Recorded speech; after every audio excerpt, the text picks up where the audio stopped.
As you know, databases are important for storing and managing data. And in this video, we'll learn how to create a MySQL database using Python. To make this possible, we can use PyMySQL, a MySQL client module that allows us to create and interact with MySQL databases easily. It is a third-party library, so we need to install it in our environment. To install it using pip, run this command in your terminal. Great! We are good to go, but first, you must have a MySQL server installed on your system. Let's write some code. First, we imported the PyMySQL library into our project to handle MySQL database creation and connection. Now let's initialize a connection with the MySQL server using the connect function. We passed the necessary arguments. First is the host, which is where our MySQL server is hosted. In this case, it is hosted on the local system, thus we passed the value localhost.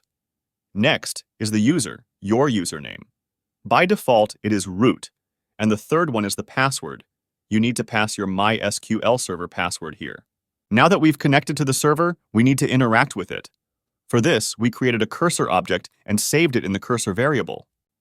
To create a database on the server, we executed SQL queries using the execute function of the cursor object.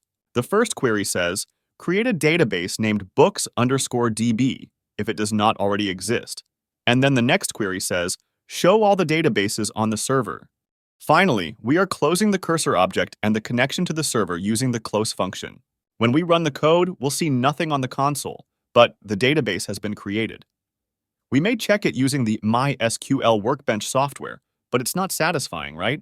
We included this code in the script to list all the databases that reside on our MySQL server.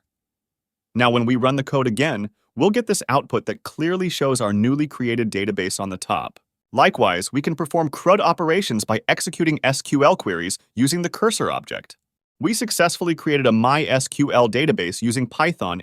That's all for now, and keep coding.